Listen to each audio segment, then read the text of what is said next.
بسم اللہ الرحمن الرحیم۔ محترم ناظرین السلام علیکم۔ آج تک آپ نے ابلیس کے بارے میں سنا ہوگا۔ انسان کو ہمیشہ عبادت میں گمراہ کرتا ہے۔ آج کا واقعہ اتنا عجیب ہے جسے سن کر آپ حیرت میں پڑ جاؤ گے۔ ایک شخص اندھیری رات میں نماز پڑھنے کے لیے گھر سے نکلا۔ اندھیری کی وجہ سے اسے ٹھوکر لگ گئی اور منہ کے بل گر گیا۔ کیچڑ سے اٹھ کر وہ گھر واپس آیا اور لباس تبدیل کر اور مسجد کی طرف چل پڑا۔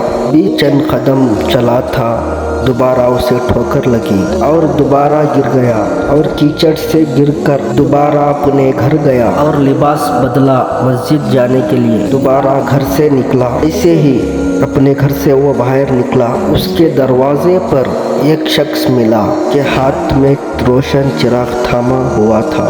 چراغ والا شخص چپ چاپ نمازی کے آگے آگے مسجد کی طرف چل دیا۔ اس مرتبہ چراغ کی روشنی میں نمازی کو مسجد پہنچنے میں دشواری کا سامنا نہیں کرنا پڑا۔ وہ خیریت سے مسجد پہنچ گیا۔ مسجد کے دروازے پر پہنچ کر چراغ والا شخص رک گیا تو اسے چھوڑ کر مسجد کے اندر داخل ہو گیا اور نماز ادا کرنے لگا۔ نماز سے فارغ ہو کر وہ مسجد سے باہر آیا۔ چراغ والا شخص اسے انتظار کر رہا تھا کہ اس نمازی کو چراغ کی روشنی میں گھر چھوڑ آئے اور نمازی گھر پہنچ گیا۔ نمازی نے اجنبی شخص سے پوچھا، کون ہے؟ اجنبی بولا، سچ بتاؤں میں ابلیس ہوں۔ نماز کی حیرت کی انتہا نہ رہی۔ نمازی سوچنے لگا، ابلیس شیطان کیسے مجھے مسجد تک چھوڑ سکتا ہے؟ اس کا کام تو لوگوں کو بہکانا ہے۔ شخص نے بڑی حیرت کے ساتھ ابلیس سے پوچھا، مجھے تو میرے نماز رہ جانے پر خوش ہونا چاہیے تھا،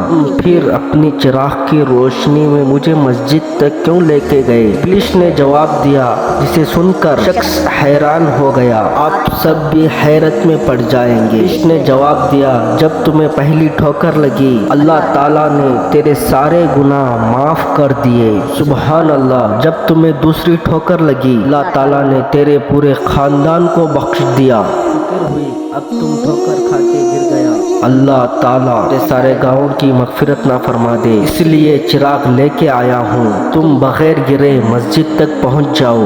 وہ شخص نے جیسے ہی وہ بات سنی، اس نے اللہ تعالیٰ کی بارگاہ میں اپنا سر جھکا کر اللہ کا شکر ادا کیا۔ دوستو، یہ ہے اللہ تعالیٰ کی شان۔ پروردگار عالم کی راہ میں کوئی شخص ایک قدم بڑھاتا ہے، اللہ تعالیٰ اس کی طرح 70 قدم قریب ہو جاتا ہے۔